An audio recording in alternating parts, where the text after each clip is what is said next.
in Texas, and today we're going to be talking with Dr. Nick Begich. And Nick, I assume you're in Alaska? Yes, I am. All right. Is it cold up there? Well, actually, it's all relative. From your point of view, I would suppose it would be, but from my point of view, it's springtime and around probably the mid-40s right now, and maybe we'll get up to high 50s today. Oh, yeah, that's balmy weather for you. That's right. A little further north, it's still running zero, so we're in the what we call the banana belt of Alaska, the little warmer portion. It's the banana belt. All right. Nick, quickly, give us just a brief resume of your background so everyone will know that you know what you're talking about. Sure. Most people know me from my work in the sciences and technology. I had written with T. Manning the book Angels Don't Play This HAARP and two other books, Earthrising the Revolution. I have a doctorate in traditional and complementary medicines. I come from a highly political family here in Alaska. I was twice myself elected president of the Alaska Federation of Teachers and the Anchorage Council of Education. And over the last 11 years, primarily have been talking about technology and technology-related issues. And in 2004, became executive director of the Lay Foundation on Technologies, and also a board member, which is centered on the idea of educating the public on technologies, and at the same time making sure that information is available to those that have an interest in all of the issues that we have discussed over the years. Right. So you've got a pretty good background both on the technical side and the research side, and then also on the activist side. That's right, and I think it's that combination. I think a lot of the role that I've tried to play in all of this is as really a translator, trying to take complicated science ideas. I work with a lot of specialists in the sciences and bring those down into plain English so that we can look at the concepts and look at these issues and have the kind of public debate that we ought to have, at least in terms of knowing the issues and understanding them. And really, technology is what makes countries powerful today, and so it's important for the average citizen to have at least the understanding of what these concepts are. Any more than it's impossible for most of us to fix our car today, we may not get into the nitty-gritty details of how all these things work, but we ought to be able to at least discuss them conceptually. And I think that's the role we try to fill. Exactly, and that's so important because, as they say, knowledge is power. And if one person has the knowledge and the other person doesn't, that other person is at a distinct disadvantage. These types of technologies are the ones that will literally reshape the earth, and so it's important. And at the same time, there's a lot of other issues. This may not be the issue for every listener, but certainly we need to be more passionate about the issues we are concerned about and represent. This is an election year again. People should get involved. Exactly. Now, let's again, just for the background of the listeners. If you would, can you give us a little synopsis of the HAARP project, okay? But first, let me ask you this. Is it true that this really kind of began because an oil company had excess oil in Alaska that they didn't quite know what to do with, and I forget now, they were either approached by this Bernard Eastland or they approached him, and he came up with the idea of using this as fuel to produce gigantic amounts of electromagnetic energy. Is that true? Right. What had happened is Atlantic Richfield, which was owned many trillions of cubic feet of actually natural gas, and they owned oil resources also.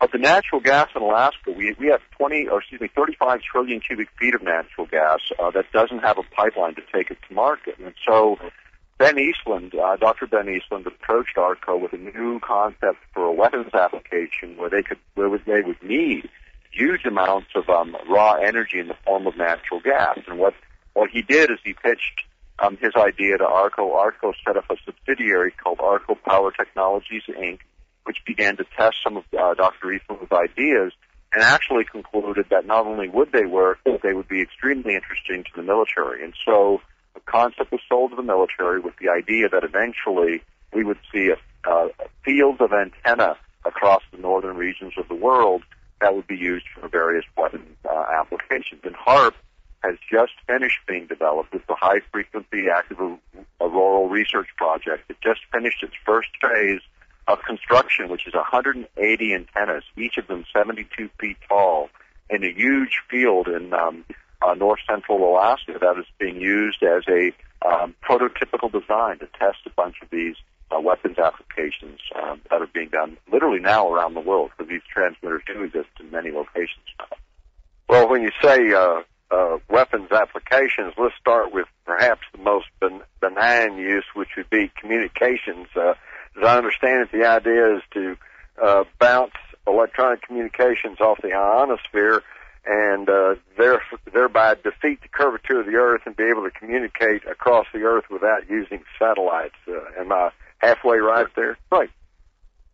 Now that's how it's utilized. The natural state of the ionosphere in the Earth, it acts as sort of this trap. And in fact, for shortwave radio broadcasts, anyone that's listening to us on shortwave today requires that natural phenomenon in order for that signal to bounce around the Earth. But when the ionosphere becomes disturbed by solar activity, high solar activity like we have from time to time, that communication is totally disrupted. So the idea was if we could manipulate the ionosphere, control its natural state, then we could allow for our own communications, or conversely, disrupt everyone else's, but by being able to control the ionosphere, carry out our own communication at the same time.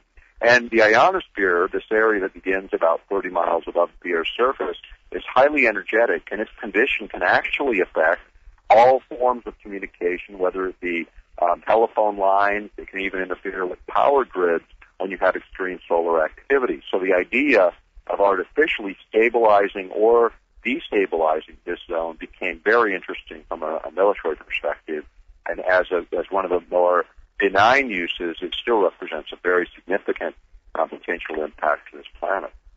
Right. For one thing, of course, if they can control the ionosphere, then they can control communication from other nations and even private companies, which, whoever can control communication is pretty much in control, right? That's right. Think about it, is being able to knock out every public broadcast, every private broadcast, every communication of every kind, and maintain that for any period of time. That's a pretty powerful tool in the 21st century when, this is supposed to be the communications revolution following the revolutions in technology of the last century. And yet, at the same time, systems to compete with that or to create control of that are also big factors. Communication is always one of the three C's. Communication, command, and control, and intelligence now also are major factors, building blocks in every military establishment. So communication is certainly a big part of that. When you think about HAARP and in other applications, the ones that are straightforward, over the horizon radar, being able to look around the curvature of the Earth for incoming objects, obvious thing that's important to all of us, incoming missiles, whether they be cruise missiles at very low elevations or intercontinental ballistic missiles coming in literally from outer space. These can be detected using HAARP transmitters and their ancillary equipment. Now, if you actually increase power levels, you can determine which of those objects are carrying nuclear payloads and which ones aren't, and you can use you need satellite-based detection equipment to go with the HAARP system, but that is extremely important. In fact, it's one of the big objections of the Union of Concerned Scientists when they evaluate the weapon technologies for anti-ballistic missiles being advanced in the last of the day, because they don't have this discriminating factor, sorting out of the target. And then lastly, with that application, you could actually increase the power more and cause what's called an EMP, or an electromagnetic pulse, a surge of energy big enough to knock out the things that control those incoming aircraft. So, again, from a straight military perspective, all of those things seem rational and reasonable, and I wouldn't disagree with that. However, it is the other areas that we start to dive into that start to raise the kinds of concerns that ought to be raised, because we're literally manipulating the environment in a way to control outcomes, and the downstream effects of that we're just now starting to figure out. Exactly, and this is a thing I think that's worrisome to me and a lot of people, is that the ionosphere, as I understand it, is a critical component in the protection of the planet Earth, in that it helps reduce the solar activity, and this is what meteors encounter and then break up. And if we start disturbing the ionosphere, aren't we basically disturbing the entire balance of nature for the planet Earth? Absolutely. In fact, the ionosphere guards us from various particle streams and energy sources that would make life impossible. I mean, without the ionosphere, the ozone ionosphere has always been out there, at least in the last 20 years, is nothing compared to what would happen with a destabilized ionosphere. Now, the ionosphere generates its power essentially from solar activity in combination with the Earth's spin. But when you look at the idea of manipulating it, one of the things that was observed, for instance, way back during the Alaskan earthquake in the mid-'60s, was this a situation where when the earthquake occurred, it also created an ionospheric disturbance. Most people don't remember this, but this is very important because nobody believed an Earth event, a movement, a physical movement, could create a change in the ionosphere, which meant there had to be an energetic component, a very significant energetic component, to that earthquake's energy release. And that, I think, may in fact be one of those missing links in sorting out how these external energy fields interact with our electromagnetic fields and ultimately result in Earth movement. So above, so below, as the old adage goes. And I think in this case, it may have more significance than was once thought. So are you saying that it's possible by shifting electromagnetic fields that you can cause geophysical effects such as earthquakes? Absolutely. In fact, it's not just me saying that. There was actually a Department of Defense news briefing, and it was held by William Cohen when he was in that position of Secretary of Defense. And what he was doing was he was actually speaking at the University of Georgia and was commenting on international terrorism and weapons of mass destruction. Now, this is before 9/11. This was back in 1997. It was April 28, 1997, when he said, and I quote, "Others are engaging even in an eco-type of terrorism whereby they can alter climate, set off earthquakes and volcanoes remotely through the use of electromagnetic waves," unquote. Now, for the Secretary of Defense to make that comment would have required a whole base of understanding and the acceptance that unsophisticated governments representing terrorist states could evolve this technology really sells a signal to the rest of the world that it must be awfully simple to generate, because you don't need a massive infrastructure to create it. And this, again, is one of those areas that when we began looking at the HAARP project, we found that in one operation they could do what's called ground-penetrating tomography. In plain language, what it would be like by analogy is like X-raying the Earth or looking into the Earth for underground facilities. And this particular use was funded back in 1995 under non-proliferation and counter-proliferation of nuclear weapons in the defense budget. And what they showed is that they could actually image the ground with 99.9% accuracy, several kilometers deep, and get this kind of imaging. But what also came out is the frequency, the energy pulse rate, if you will, had to be in harmony and resonance with the Earth in a certain way to cause that kind of reflection. Well, when you create those resonances, those corresponding harmonies, you can trigger these releases of energy, these natural events. That's what Secretary of Defense Cohen was saying within the context of that quote. So Brooks Agnew, one of the leaders in earth-penetrating tomography, actually had done this type of concept using 30 watts of power very effectively. And his concern was, and remains, that with the amount of power that HAARP is utilizing, we could indeed trigger these kinds of seismic releases of energy. Not that they're like the big bulk of the energy, they're more like the primer on the bullet, the small explosion to release the power and the gunpowder that's in the bullet. Well, think about a fault line that's ready to go, and you kick in the last little jolt just to push it over the top. That's the kind of triggering mechanism that HAARP represents when it interacts with the natural environment in these various modes of operation. It becomes the catalyst, the trigger, the fuse on the bomb, if you will, to release what the Earth naturally has stored up and is available to be released. I would like to continue this discussion of weather modification, our own Texas Senator Kay Bailey Hutchinson has introduced some legislation in Congress dealing with weather modification. I know I was writing about weather modification back in the 70s, but before we continue with that, we need to take a break, and then when we come back, I've got a very important question to ask you about energy. This is Jim Mars. We're talking to Dr. Nick Begich about the HAARP array in Alaska, and we'll be right back.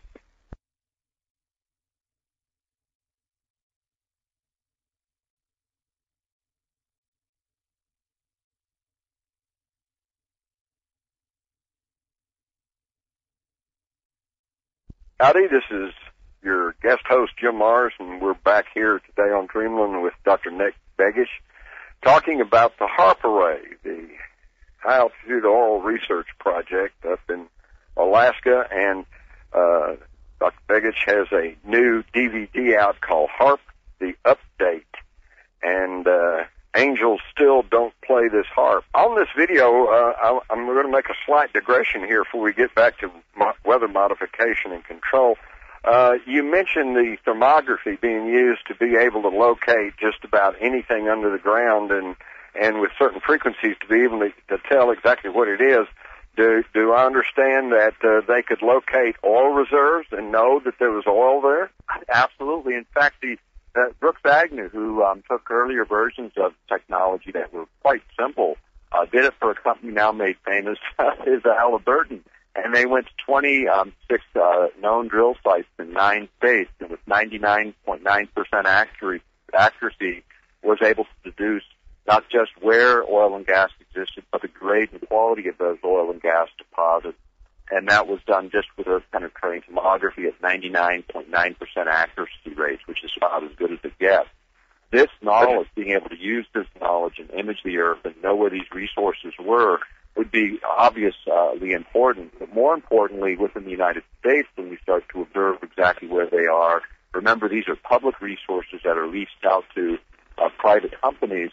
Those leases and bids would become much more dramatic and much more positive for the public if the known reserves were pointed out. And that's where, again, some of this technology could be quite useful to make sure the public's interests are properly safeguarded and advanced. And it's not being used in that way.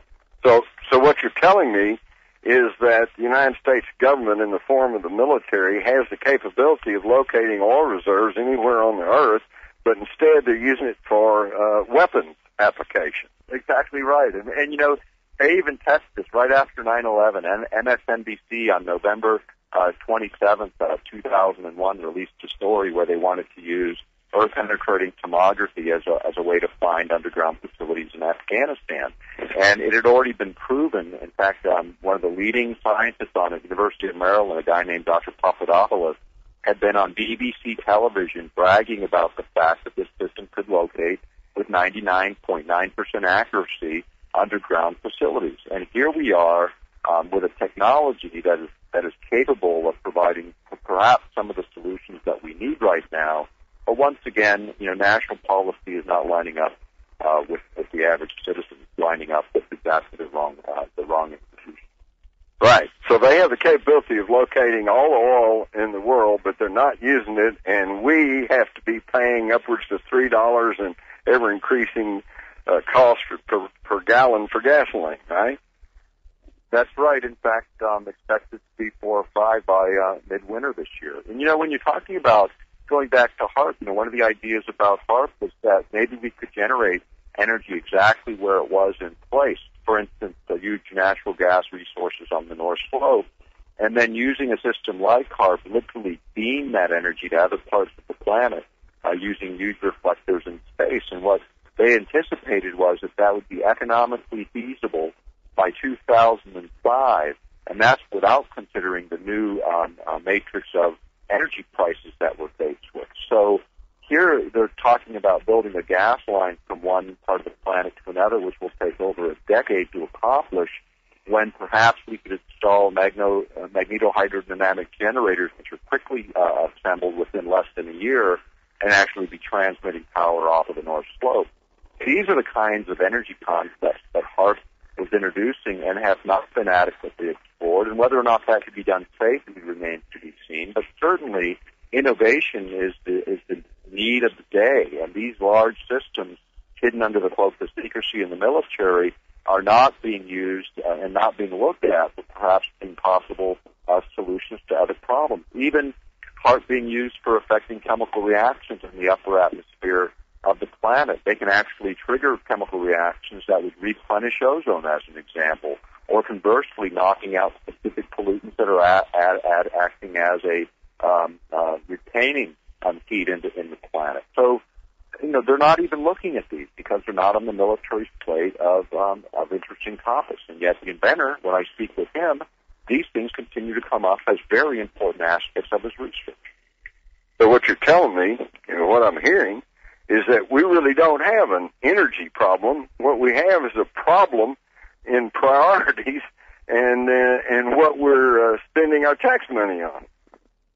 Yeah, I absolutely believe that. I mean, if you look at the cost of the Iraqi war is a good example. They're anticipating over $1 trillion by the time it's said and done.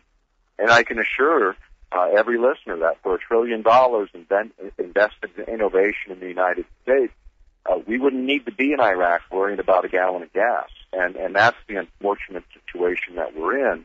When you think about these large systems like HAARP and the direction in which they've gone, even Dr. Eastland, in my recent conversations with him, he just presented a paper in October to the University of Pennsylvania on weather modification, where he figured out that you could modify weather patterns with 1/1600 times rather less energy than what he originally thought was necessary when he evolved the concepts regarding HAARP. So his concern is he doesn't want to give this to the military. He knows it'll be misused, and he believes it belongs in the open scientific community where we can very, very carefully look at his ideas of manipulation of gravitational and acoustic waves for weather modification, because he knows if it's done in a vacuum of silence, the results could be quite devastating rather than the kind of constructive things that he's looking for within the sciences. Well, now that we're back on weather modification, Nick, do you feel like that there is what do you think is the possibility that HAARP or HAARP-type technology may have actually triggered the devastating tsunami in the Indian Ocean? The thing about the whole situation with the tsunami generation, whether it was artificially done or natural, the fact of the matter is our government and other governments around the world have acknowledged that we can do this. Now the question is, have we? And so it's not a question of can they, it's a question of have they. We'll be right back with this fascinating discussion on HAARP, weather control, and even darker subjects that are coming up right after this message.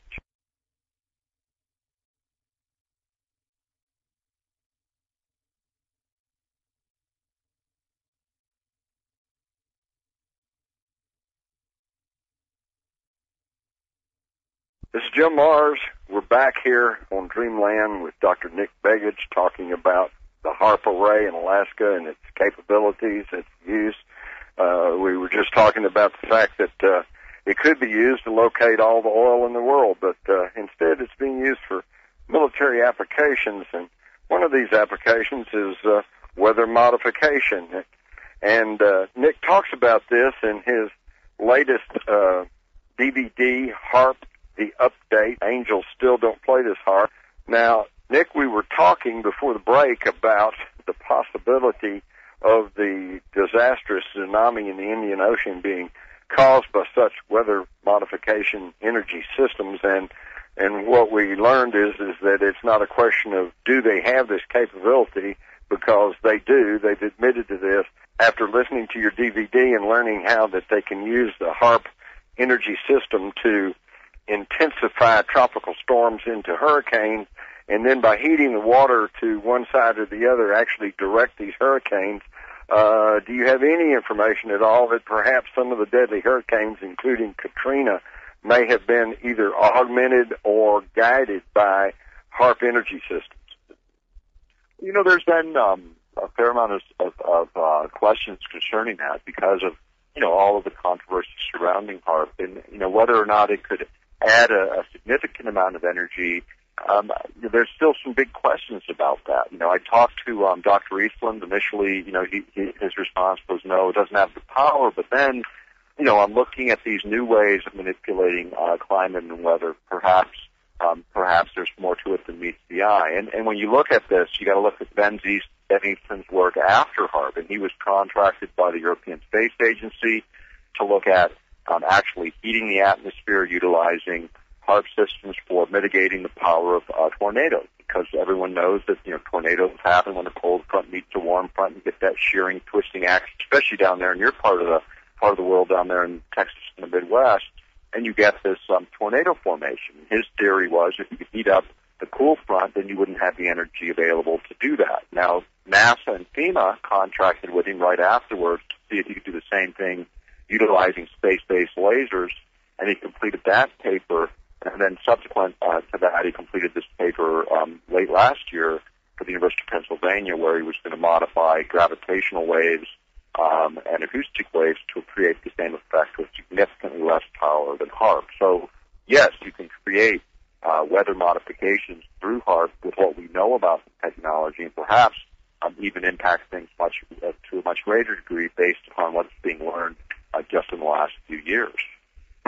Didn't you quote President Bush himself as making a comment after touring some tornado destruction that we're working on ways to stop this?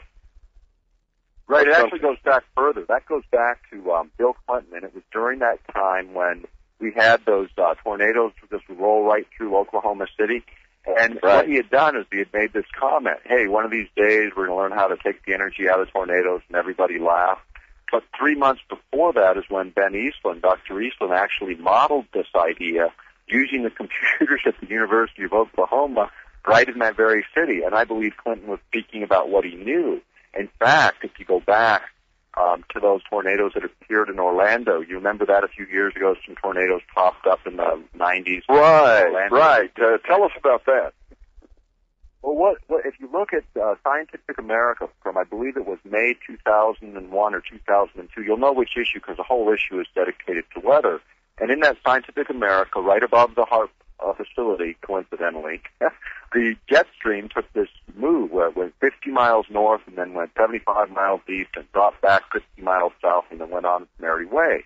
And what happens with HAARP is if you heat the ionosphere utilizing a HAARP instrument, you can deflect a jet stream in exactly that way. And this is happened precisely above the facility HAARP with manipulability of an area of influence. And so what happened downstream, down at the other end of that jet stream, as things moved on, it moved storm fronts out of East Texas, out of your neighborhood, right into Central Florida, depositing tornadoes where they shouldn't have been. And so the question has always been, did HAARP do this? And without the independent monitoring, nobody really knows. But it was right after that, when the European community began to take note, they actually passed resolutions in 1999 opposing HAARP because of these potential uses. And then in 2002, the Russian Duma passed resolutions opposing HAARP for specific reasons related to weather modification, among many others. And they had the research to support it and basically lined up with what we've been saying since the mid-'90s, that this is a very risky set of geophysical experiments where the Earth is literally turned into a machine of components as if it were designed to be manipulated by man. And the risks associated with it are quickly being recognized by governments around the world. In other words, for every action, there's an equal and opposite reaction. Absolutely. And, there's also something in principle in physics called the butterfly effect, which indicates something quite different, where a very small amount of energy in can result in a dramatic change down the road. And this was actually in climate modeling, and they decided that the flapping of the wings of a butterfly in Brazil could affect weather storm systems on some other part of the world. And it was done because of a little calculation error that showed that such a small variable could create such a huge outcome. It's almost like the analogy of the carpenter, he's about a 16th of an inch out on one end of a building, and then by the time he gets out on the other end of the building, he's swung a few inches. Well, think of the Earth in that way. If we're a little bit out, way out on the other side of the planet, the impact is much, much different. And that's the kind of thing that is happening with small amounts of energy when it's directed in very specific ways to trigger what would otherwise only be triggered by natural circumstances. Exactly. And this thing that concerns me about cell phones, everybody's using cell phones, and they're placing those radio transmitters right up to their head and beaming electromagnetic energy right into their brain. And although the government tells us that it's at low levels and therefore it's safe, I don't think there's ever been any significant studies on any long-term effects. It can't be good for your health to be constantly beaming electromagnetic energy into your brain. Well, actually, they have. In fact, in late March, a major study was released by Scandinavians over a 5-year, 10-year period that showed that, in fact, the underlying mechanism for brain tumor formation is there. The other studies that have been done, in fact, in one of our earlier books, Earth Rising, a whole chapter dedicated to cell phone use, and I can tell you that there has been significant research and increasing levels of research showing the problems associated with these instruments. But again, it's the sort of energy as a vehicle, as a tool for both manipulating environmental factors or affecting human health is something that only in the last couple of decades has it begun to make it into the mainstream literature, although it's been out there for literally at least since 1950, when the University of Madrid was just giving degrees in electrophysiology, the effect of electromagnetic fields on the body, going back 56 years now. So in other words, we're kind of in a situation as we were 20 years ago with studies showing that cigarette smoking is hazardous to your health, and yet it took about 20 years for that to finally reach the public consciousness. That's exactly right. And, technology changes dramatically and rapidly today where, the gap is getting bigger. Things come out in the marketplace, we use them, we consume them, and only to find out a decade or two later when there's enough statistical results of how things are impacting people to start to draw conclusions. And I think that's another issue that really deserves some consideration in the United States. In Europe, they use what's called the precautionary principle when they apply it to health and the environment, where when the science first comes out, before it's even confirmed, the public is made aware so we can begin making informed decisions based on caution, not based on pure, absolute understanding of the facts. And in the United States, we wait until studies are repeated and repeated till the point is, even though the information is available, and yet the impacts are being felt. Right. So at least in Europe, they're actually basing decisions on a cautionary view, whereas here it seems that the corporate drive for profits is the driving force. Well, we'll continue this discussion in even darker areas, and we're going to talk about mind control right after this break. Stick with us.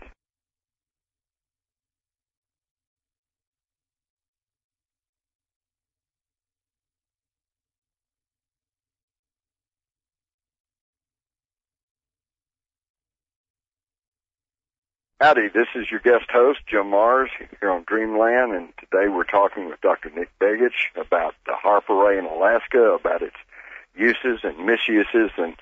And Nick, I'd like to really home in now on something that really bothers me a lot, which is the application of focused energy to change the electrical patterns of the brain, which in turn causes chemical changes, which in turn causes mood changes and can increase fear, anxiety.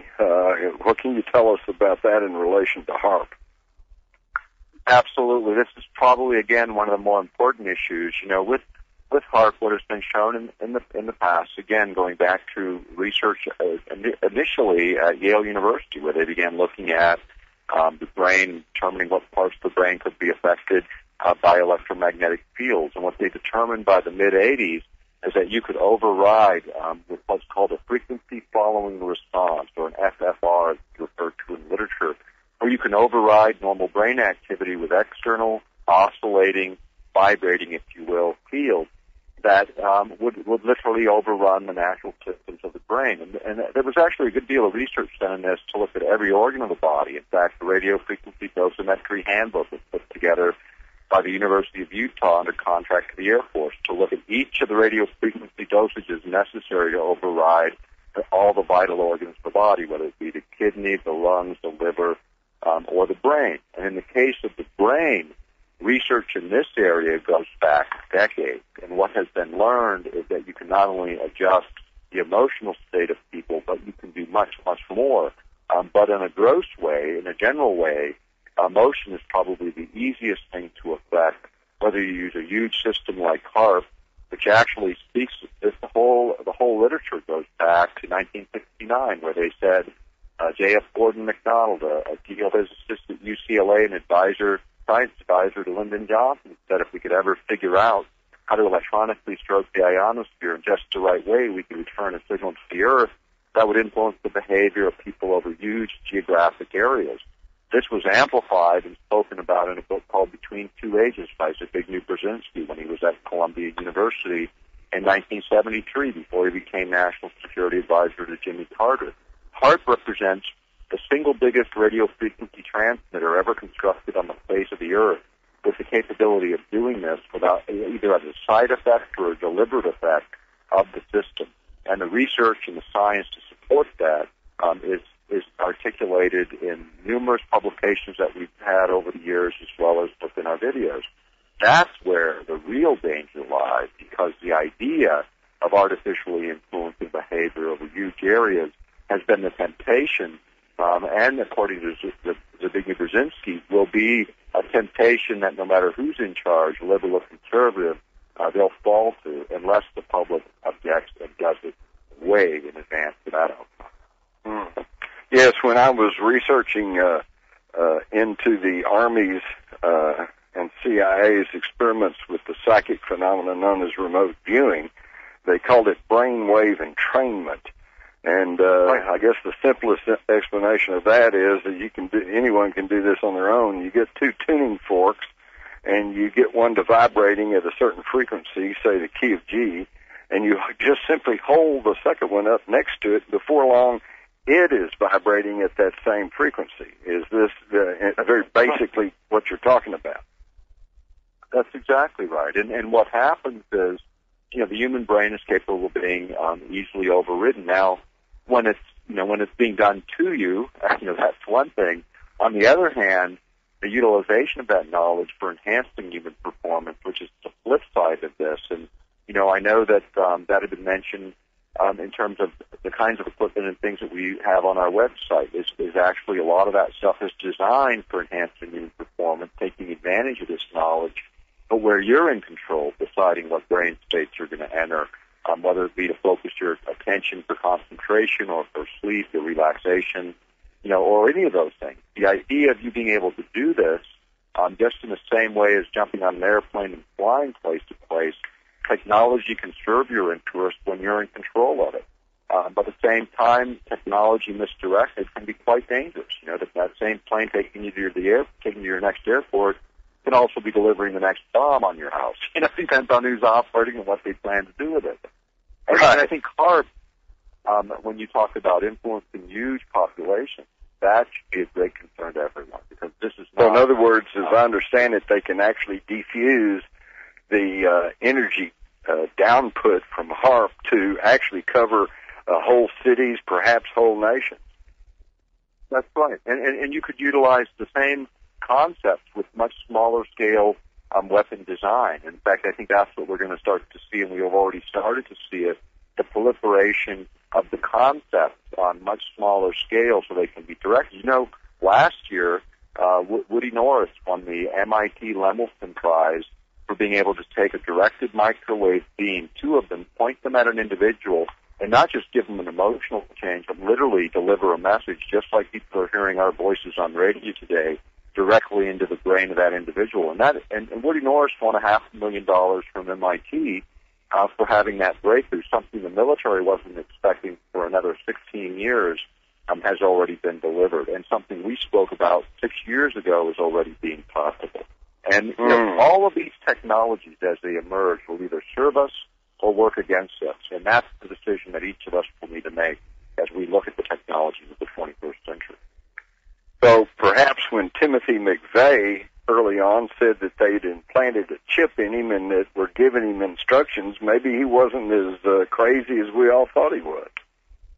Well, I'll give you an even better example is the Unabomber. You know, the Unabomber, according to the New York Times, was actually an old MK-Ultra mind control victim. You know, most people don't remember this, but MK-Ultra was run by the Central Intelligence Agency. It was reported on in the June 1975 report to the president on abuses of the CIA. And the fact is, here's a guy that was responsible for, who was a genius, incidentally, when he was in school, used as in these experiments, and obvious behavioral changes that manifested later, resulting in many, many people's death. You know, what else happened to the other thousands of victims of those programs that the government has acknowledged existed? Nobody really knows. So, you know, are there other loose cannons running around? Probably so. And maybe they're not as loose as we think they are. I was going to say, maybe they're not really loose. And wow, that's really something to think about. And when you consider that they can bombard whole populations, perhaps the old line about the dumbing down of America is not just some coincidental happening. Well, there's a guy at Laurentian University, a guy named Persinger, who's done a lot of work in manipulating the brain. He found with electromagnetic fields, you can create all kinds of experiences. And what he has said is that if somebody wanted to, they could broadcast a very complex signal in an entire country where everybody would be feeling a very high level of anxiety, and then say on the 6 o'clock news that night, indict some ethnic group or some population for being responsible for all your ills, that natural emotional energy would then be redirected towards that population. In other words, you could move populations very effectively. And this is from a guy who's done research for the Central Intelligence Agency and is an academic leader in this field at Laurentian University in Canada. And it's been well reported on over the years, and it's published substantial amounts of material, including one paper where he said if we could figure out how to electronically stroke the ionosphere, modulate the Earth's magnetic fields, we could do all of these things. He wrote that in 1995, just as our first book on HAARP was coming out, and Persinger did review our material, and the HAARP system is, in fact, the delivery system that could, in fact, do exactly what Persinger predicted was possible in 1995. Wow. So perhaps the accusations of mind-controlled assassins like Sirhan Sirhan and Mark David Chapman, maybe they're just the tip of the iceberg. Well, you know, actually, if you go back again to that time frame, there were 149 sub-projects under MK-Ultra, which was run by the CIA. A number of those sub-projects that we have found material to support they existed, material coming right out of the government record, were for creating what is referred to often as a Manchurian candidate, someone that would act remotely and would follow post-hypnotic suggestions or even more powerful technologies and actually execute things they would normally never do. And that work goes back to the 1920s at Harvard University in the work of Esterbrook, where he proposed in the 1920s that they could create this kind of person. It never became important until the 1950s after the Korean War, when we started to see the CIA's real emphasis in this area. But those concepts have been understood now for almost 100 years when you go back to 1920. And yet, we're just starting to see in the open literature these kinds of discussions. In fact, this whole area we've explored, and we'll be releasing in the coming months, a book that covers all of the issues of mind control with over 300 reference sources showing how this technology has evolved. So, for another day... When will that become available? Yeah. When will that become available?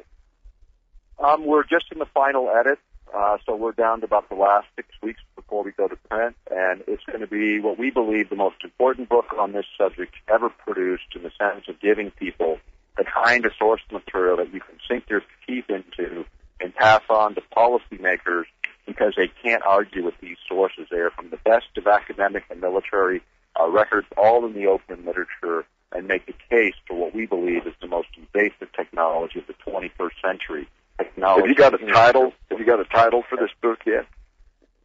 Right now, just as a working title, Controlling the Human Mind. And we'll also be covering the opposite side of the issue, how to enhance human performance at a time when certainly humanity needs it. Well, Nick, we're kind of running out of time here, but briefly, let's get on a more positive note. Is there any way that you have found that, number one, a person could find out or know for sure if they were being bombarded with these mind-controlling technologies? And number two, is there any particular defense that people could take against this? Well, you know, our area has always been to try and find political solutions, because there's so many ways to carry signals that there's no one single mitigation process. Now, there are some things we're doing in this area. We put together an association where we're actually going to go out at some time later this year and invite proposals for countermeasures to some of these technologies, and we have some resources behind us that will be able to be oriented that way sometime in the latter part of this year. And so we're hopeful that we'll be able to stimulate some of the scientists that we know to begin to tackle directly some of the countermeasure aspects of these problems. But more importantly, right now, are the political aspects, because if we do not change this direction, we will all be the victims of it, whether it's the environmental impacts that we're about to face, both by natural and man-made causes, or whether these are going to be amplified, or whether or not we're going to be a prepared nation and a world of prepared nations to resolve the kinds of problems that we're going to have amongst us. Technology today makes what looked like in the atomic age nothing. We have the ability to completely alter our environment, completely alter our health, and the choices that this generation makes will decide whether this planet is fit to live on for future generations. Exactly. But until we have such determination, I guess we need to all keep wearing our aluminum foil hats, right? No, I think the main mission is, let's get informed, let's not succumb to fear, let's use our knowledge to change the face of the planet, and let's not succumb to the fear that's being generated by too many of the wrong forces. Human beings are meant to project a much stronger reality than that. We need to recognize our power, claim our birthright, to change the planet that we're responsible for. That's the call of the 21st century, and that's what each of us can do in any small way, and it all adds up in the end. Amen, brother. That's exactly it. In other words, each individual needs to start taking charge of their own life and not being stampeded by people who use fear and divisiveness to try to run them into some particular paradigm.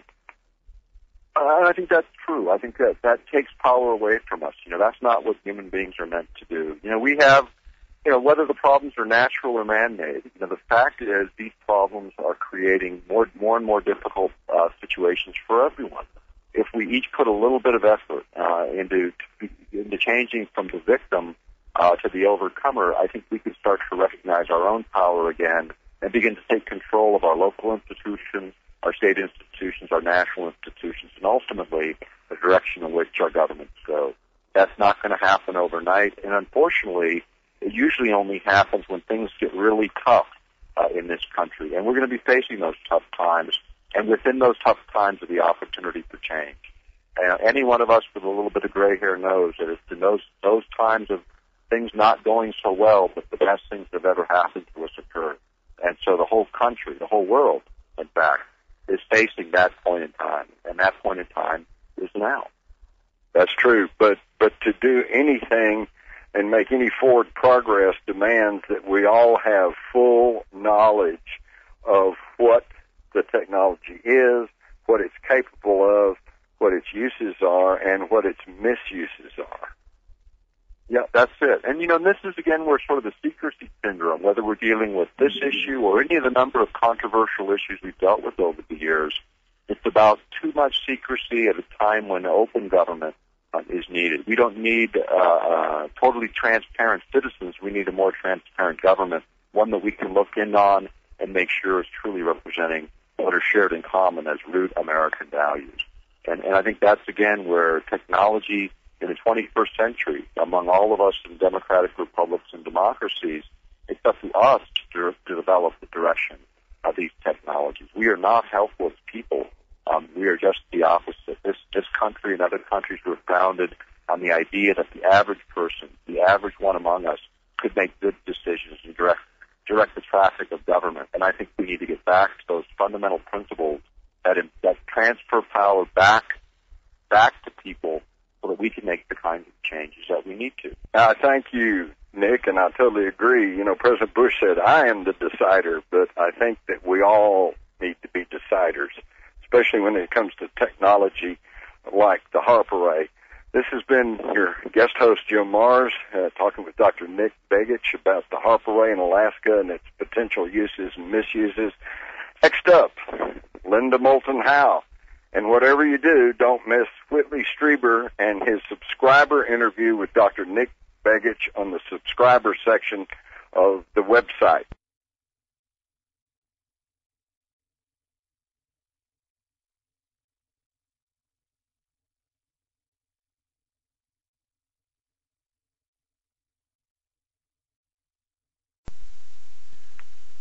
You're about to experience something that you just can't get elsewhere. Emmy Award-winning science reporter Linda Moulton Howe reporting on the absolute leading edge of science, discovery, and the true mysteries of the unknown. Don't miss her website, earthfiles.com, the one science website that tells you the secrets and gives you the facts the others dare not. earthfiles.com. This week, she's reporting on, well, just give this a listen. You won't have heard this one before. Here she is from Albuquerque, Linda Moulton Howe. Thanks, Whitley. Yes, this is a unique phenomenon, but author and UFO investigator Jim Mars and I have shared information over the past decade about first-hand eyewitnesses who have seen a close family member or friend suddenly be replaced for a few seconds by a standing reptile. For example, Jim heard about such an incident from the daughter of a prominent Texas politician who saw her father change briefly and then return to his normal human self. Both Jim and I have interviewed another Texas resident who saw her best friend sitting on a couch suddenly replaced by a sitting alligator for a few seconds before the friend returned to her normal-looking human self. Recently, I received an email from a 37-year-old medical transcriber from the southeastern United States about another extraordinary replacement. His short girlfriend disappeared for several seconds and was replaced by a tall, blue-scaled reptile. I am using the term replacement because the eyewitnesses do not describe visible transformation. The impression is that a human in human clothing is there, then suddenly not there, and in the human's place is a tall, reptilian humanoid without clothes. The reptile's scales and gold or red eyes dominate the memories of the eyewitnesses who stress the overwhelming and mesmerizing physical presence of the reptilian entity before them. The medical transcriber's drawings of the entity and another incident which followed the reptile's appearance are extremely good, and you can see them now at my news website, www.earthfiles.com. A top headline has a link to my about this mysterious phenomenon of human to reptilian to human replacement. To protect the girlfriend's identity in this case, the man I interviewed calls her Rachel. I will refer to him as Martin. The date was February 1992, and the time was about 8:30 in the evening. The couple had known each other for about 10 years. Rachel had finally moved in with Martin only 8 months before. Unexpectedly, about 3 days before the reptilian phenomenon occurred, Rachel had learned she was pregnant. That night, the two were emotional and trying to decide what to do, even though Rachel was becoming adamant that she did not want to persist with the pregnancy. Martin said she did not like children, and that night she seemed determined to have an abortion. I begin now with Martin's description of what happened as Rachel sat clothed in a white robe on the waterbed, and he was standing nearby. She was sitting on the waterbed, and we were still discussing what we were going to do, about the child, and I was standing maybe 4 or 5 feet away from her. She was sitting on the waterbed in a white terry cloth robe. As she was talking, I began to notice that a man's face was superimposed on her face. Mm-hmm. And I thought, this is really strange. And you start blinking a little bit, and you realize that this is not going away. And it was a very scruffy face, but it was like translucent looking, so you could tell her body was still there, but the face was different. And it was this man with, her hair. I could still see her hair, but there was this scruffy man with a beard, looked like a sailor or a whaler or something, hundreds of years before. Mm-hmm. And I got this feeling that I knew him, or that maybe I was married to him, like in another lifetime or something. And so I brought it up to her. I said, "Look, Rachel, I'm seeing this face superimposed on yours." And she said, "Yeah, I can see a face on you that's not you, obviously." And it's like at that point we became sort of mesmerized with this process that was happening. How did she describe the face superimposed? She never did. She never said what she saw, and I was so mesmerized by her that I didn't think at the time to ask. I was just so engrossed in the experience. Now, what happened at that point is she got up, and I kind of took a step back. She got up from the waterbed and stood, took a couple of 3 steps over to the landing on the side and sort of set her elbow down, and that's when things got really weird. She didn't move much. She just stood there like she was going to talk some more, and there was this reptilian in front of me. She didn't do anything, except get up, stand there, and in a second, there was the reptilian being there. It was like things got very quiet. At that point, in my mind, your whole body reacts to this. You're like you go into some sort of shock. Your brain is seeing something that you've never seen in your life. You don't know how to explain it. It doesn't fit into any of the boxes in your mind. And the next thing I remember, a few seconds passed by. Something I remember about the reptilian being itself, though, was this regality, this sort of sense of importance. So if this was another being from somewhere else that was possessing her or something, this was not an ordinary reptilian. This was a reptilian that was higher up in the higher social hierarchy. That would be my guess, if they even had a structure like that in their society. Go back as best you can, second by second, to the moment that Rachel got up off the bed, and give us a word picture that's as detailed as you can. Okay, she got up from the waterbed. Once she got up, I couldn't see the man's scruffy face anymore. So she approached me a little bit, but then actually acted like she wanted to move away and not saying anything. She stood back against the landing, and that's when I saw the reptilian being for several seconds.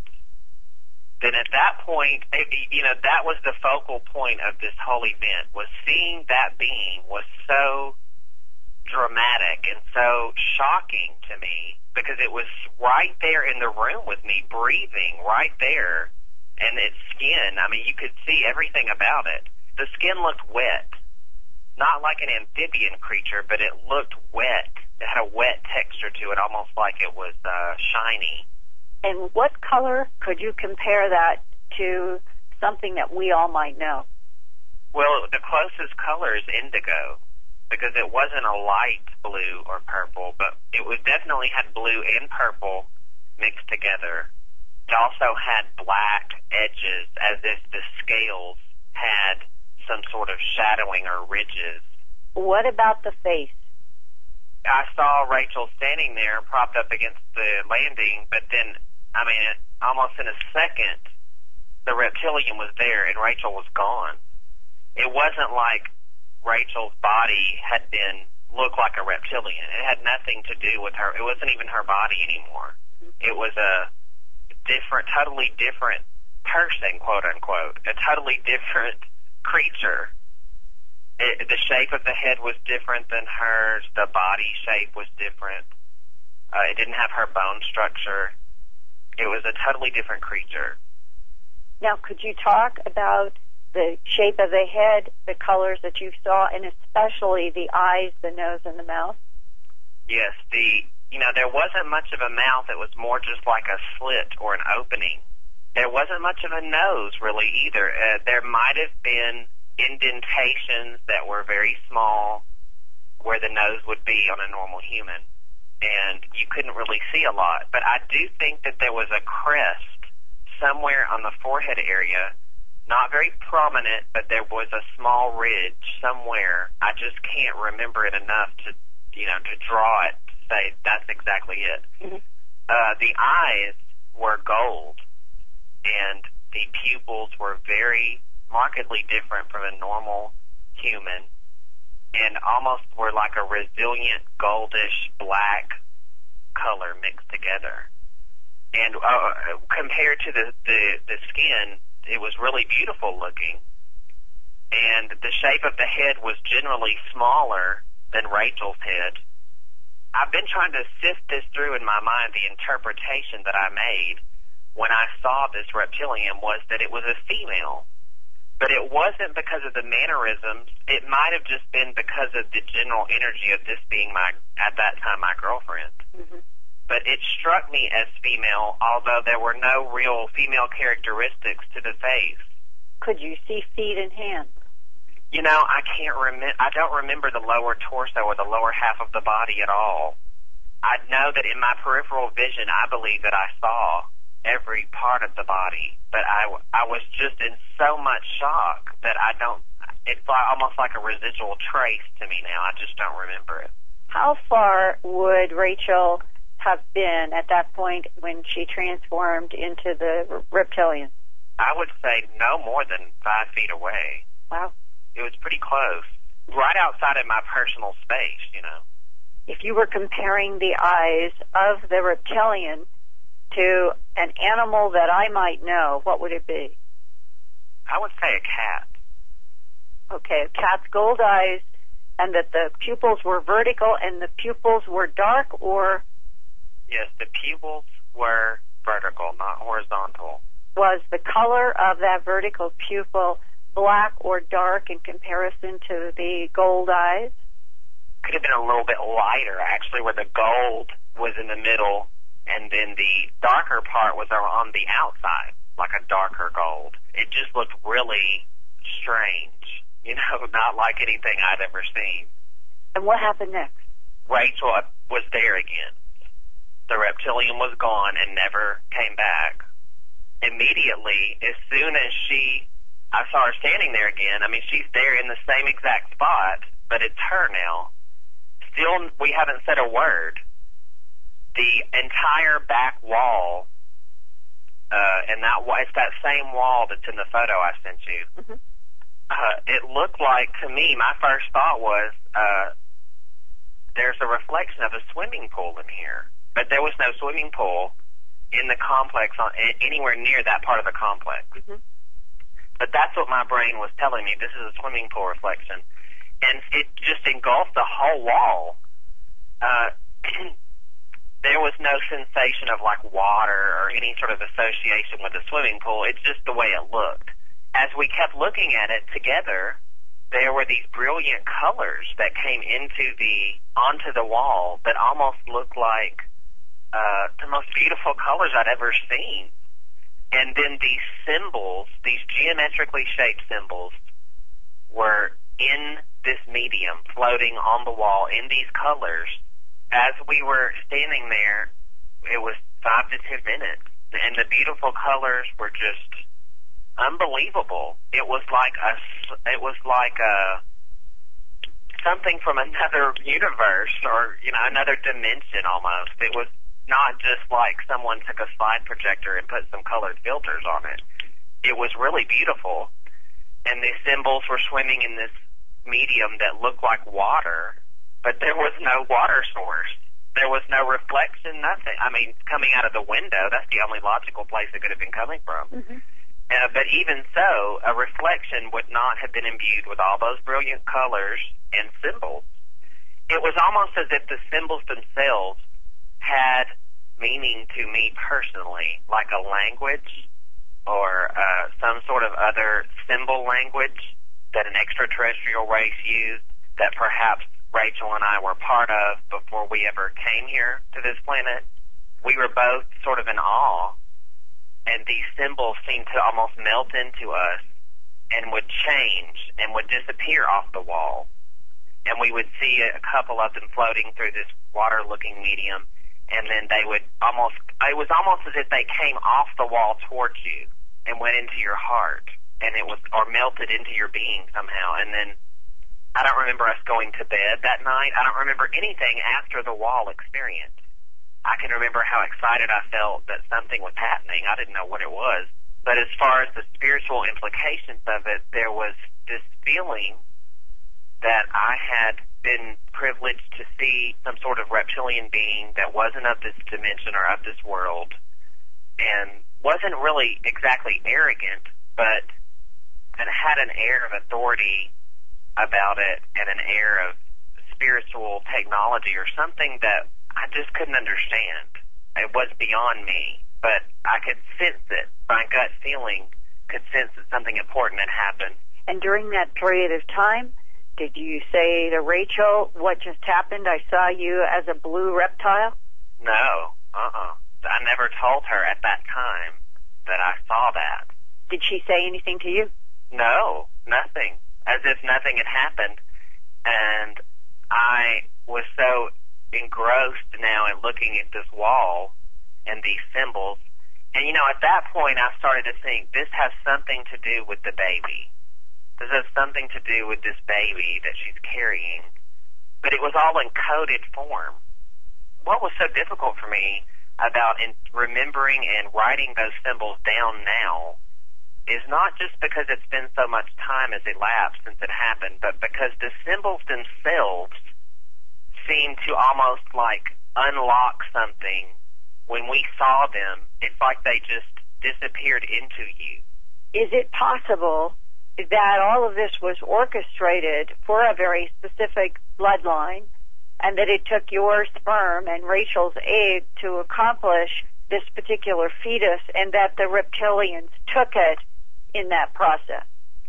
Yes, I've often thought that, and I thought also that it was almost like a nostalgia, a reincarnational nostalgic feeling, and it was almost like it was a trade-off, so that because they did that, then we could see some of these other things about our soul history that we would not otherwise have seen in this lifetime.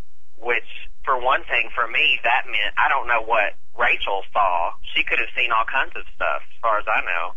But seeing a reptilian like that was almost a privilege to see this being, and then these symbols and all on the wall, and just the paranormal nature of the whole experience. I mean, happening in an apartment, that you wouldn't think that would happen. And it really changed me in a lot of ways. It changed my belief. I don't make snap judgments about people anymore. I'm not so quick to say, to write something off. And it's made me a lot more open-minded and intelligent and conversant about spiritual things. And what happened in the days and weeks following this event was that our relationship deteriorated very badly. And it wasn't very long. I mean, within 60 days of this occurring, she packed her stuff in her car, and moved out, and I never saw her again. And in those 60 days, you never addressed the reptilian issue with her? No. I don't think that I could have if I wanted to. I was so repressed about it. I just couldn't bring it up. I didn't want to talk about it. Did she ever say to you, I'm definitely going to have an abortion, or was it up in the air by the time she left? No, it wasn't up in the air. She actually scheduled it, went to the appointment, and when she came back later that day, she had a paper from the clinic. It just said, this person has been to this clinic and is on medication. It was like a work excuse slip. Maybe something was left there, some kind of residual material, and they thought that they were doing a pregnancy termination, and they really didn't. It could have been taken during that very strange moment of the transformation and the lights and the symbols. Yes, because another question about it is, where did Rachel go? Where did she go during those few moments that the reptilian was there? Right. She could have been, in time, it seems so stretched out when you're having something like this happen to you, and so it almost gives you the feeling that anything could have happened. An hour could have gone by. You would not know any better if you had been programmed to not remember. Yes, it seems to me that something along those lines, just based on the context of the larger human abduction syndrome that is so focused, it seems, on extracting sperm, eggs, and some kind of a genetic hybrid program or something, that maybe during the presence of the reptilian, it was in the place of Rachel, who was someplace else, and the fetus was being taken? Could have been. And it could have been that our DNAs combining are what actually caused the ability for this being to materialize here. Did any specific thoughts or impressions come to your mind while you were trying to do the drawings for me? It was just the familiarity with this being and how I still feel connected to it. And I don't understand what the whole purpose of the visitation was. And I want to know, if I have a child out there somewhere, I want to know. And if I want to know what this whole experience was about and what reptilians really are, and why they're here, and do they have a negative agenda? Because if so, it makes me very angry that they would take my child without telling me about it, or my consent, or how does that relate to giving your permission on a soul level versus just a conscious everyday ego level? Right. There's so many questions. I got the feeling from this being that it wasn't necessarily all negative, but there was negativity there. It was like a neutral feeling. From them to us? Yeah, from this specific being to me, as if I was, a representative of humanity. It could be certainly a very negative agenda. And one reason I sort of feel that way is because of the secret activities and why don't they just come out and tell me what's going on? Or I guess maybe they can't appear to you because if they appeared to you, that you would be scared out of your mind, and not be able to communicate effectively with them. I don't think we should be frightened to death of them. They're obviously real. I mean, I saw it, and they're real on some level. I think that they're very real. They're actually real beings. If they really wanted to hurt us, they could, certainly. I think they have superior knowledge to us, and that is where I think this sort of evocative feeling comes from about the reptile in the garden, that it was tempting Eve to eat from the tree of knowledge. I just think that these beings seem like that to us because there's like a cunningness or a very weird feeling, very weird, almost overpowering, intoxicating feeling that you get just from being in their presence. As if they were looking at us perhaps with some disdain, but manipulating us at the same time? Yes. I mean, obviously, I think they were manipulating me, my life, in some way. Whitley, have you ever come across any incident like this in your own research and experiences? Linda, let me get my jaw. It's down on the floor. Just a second here. The short answer is no. The long answer is, and thank goodness. Listen, when I was having close encounter experiences, this is all I would have needed. Oh, Lordy Lord, he asked the question back there a little while ago, what is this universe all about? And boy, isn't that a good question. Now, that said, the thing that's got me is you have more than one case, you and Jim Mars. Right. Okay, I know most Texas politicians. I'm not going to ask who this is because obviously it would not help their career for it to be known that they had a reptilian override. What do you now think about the idea that what's his name? The English guy. Lawrence Gardner? Not Lawrence Gardner, no. David Icke. David Icke, who claims that the Queen of England is such a being. Well, the thing about it is, without casting anything about somebody that I don't know well, I have seen some of his work, and my problem is that when there's kind of a stew pot of everything thrown in, including the Queen of England and Diana, it gives me pause. Having said that, well, me too. That part of the work gives me a great deal of pause. However, I have to tell you, if I was thinking, Linda, if I was thinking about making a comedy, a black comedy about aliens, I would think seriously about using a story like this on the one hand. On the other hand, in real life, it is so amazingly scary. It makes you feel kind of unmoored in your own self to hear a thing like that. Because of the people and the quality of the people that I've heard these, what I call replacements of the reptilians by, they are really solid-minded, down-to-earth people in many ways, and they are stunned by what has occurred. Well, he sounded perfectly solid and down-to-earth. I mean, I'd believe the guy if he told me most things. I mean, without question. It's just that when he tells you this, it gives you pause. Yes, but the one big thing, Willie, that I place all of this in is the Garden of Eden story. There is this, if people are more comfortable with the word mythology, that's fine with me. But the reptilian has played a major role, going all the way back to a tree of knowledge with what are supposed to be the first humans. What are those reptilians that were in the Garden of Eden, described in such detail in the Christian Bible, in other mythologies? What has the role of the reptilians been?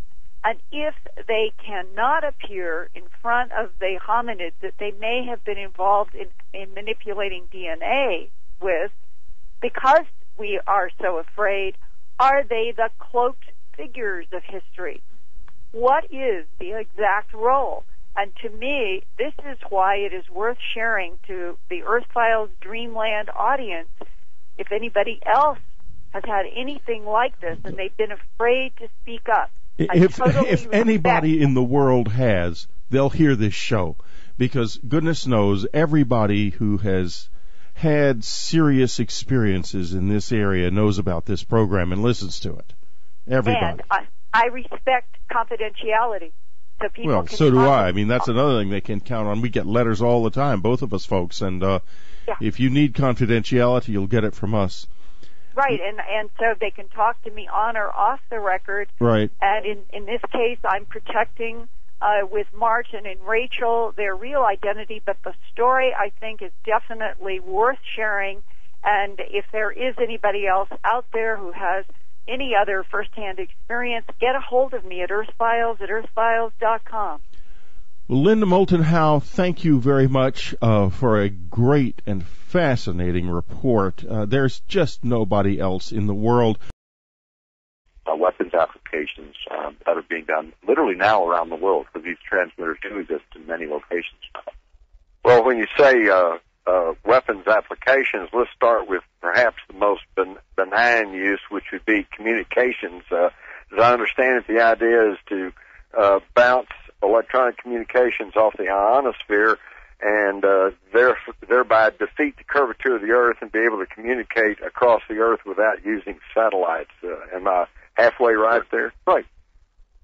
Now that's how it's utilized. The natural state of the ionosphere in the Earth, it acts as sort of this trap. And in fact, for shortwave radio broadcasts, anyone that's listening to us on shortwave today requires that natural phenomenon in order for that signal to bounce around the Earth. But when the ionosphere becomes disturbed by solar activity, high solar activity like we have from time to time, that communication is totally disrupted. So the idea was, if we could manipulate the ionosphere, control its natural state, then we could allow for our own communications, or conversely, disrupt everyone else's, but by being able to control the ionosphere, carry out your own communication at the same time.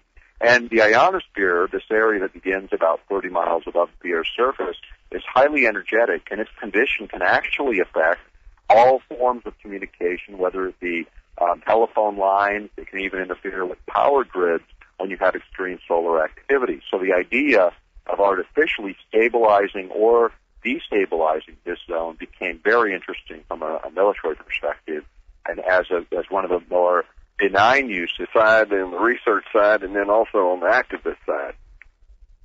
That's right, and I think at that combination, I think a lot of the role that I've tried to play in all of this is as really a translator, trying to take complicated science ideas. I work with a lot of specialists in the sciences and bring those down into plain English so that we can look at the concepts and look at these issues and have the kind of public debate that we ought to have, at least in terms of knowing the issues and understanding them.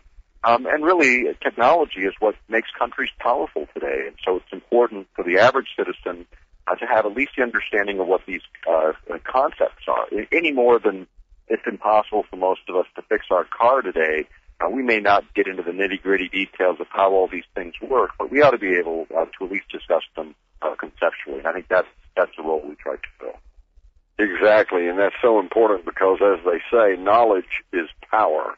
And if one person has the knowledge and the other person doesn't, that other person is at a distinct disadvantage. These types of technologies are the ones that will literally reshape the Earth, and so it's important. And at the same time, there's a lot of other issues. This may not be the issue for every listener, but certainly we need to be more passionate about the issues we are concerned about and represent. This is an election year again. People should get involved. Exactly. Now, let's again, just for the background of the listeners, if you would, can you give us a little synopsis of the HAARP project? Okay, and but first, let me ask you this: is it true that this really kind of began because an oil company had excess oil in Alaska that they didn't quite know what to do with, and I forget now, they were either approached by this Bernard Eastland or they approached him, and he came up with the idea of using this as fuel to produce gigantic amounts of electromagnetic energy. Is that true? Right. What had happened is Atlantic Richfield, which was owned many trillions of cubic feet of actually natural gas, and they owned oil resources also. But the natural gas in Alaska, we have 35 trillion cubic feet of natural gas that doesn't have a pipeline to take it to market. And so Dr. Ben Eastland approached ARCO with a new concept for a weapons application where they would need huge amounts of raw energy in the form of natural gas. And what he did is he pitched his idea to ARCO. ARCO set up a subsidiary called ARCO Power Technologies, Inc., which began to test some of Dr. Eastland's ideas and actually concluded that not only would they work, but they would be extremely interesting to the military. And so the concept was sold to the military with the idea that eventually we would see a field of antenna across the northern regions of the world that would be used for various weapon applications. And HAARP has just finished being developed. It's the High-Frequency Active Auroral Research Project. It just finished its first phase of construction, which is 180 antennas, each of them 72 feet tall, in a huge field in north-central Alaska that is being used as a prototypical design to test a bunch of these. In Texas, and today we're going to be talking with Dr. Nick Begich. And, Nick, I assume you're in Alaska? Yes, I am. All right. Is it cold up there? Well, actually, it's all relative. From your point of view, I would suppose it would be, but from my point of view, it's springtime and around probably the mid-40s right now, and maybe we'll get up to high 50s today. Oh, yeah, that's balmy weather for you. That's right. A little further north, it's still running zero, so we're in the what we call the banana belt of Alaska, the little warmer portion. It's the banana belt. All right. Nick, quickly, give us just a brief resume of your background so everyone will know that you know what you're talking about. Sure. Most people know me from my work in in the sciences and technology. I had written with T. Manning the book Angels Don't Play This HAARP and 2 other books, Earthrising the Revolution. I have a doctorate in traditional and complementary medicines. I come from a highly political family here in Alaska. I was twice myself elected president of the Alaska Federation of Teachers and the Anchorage Council of Education.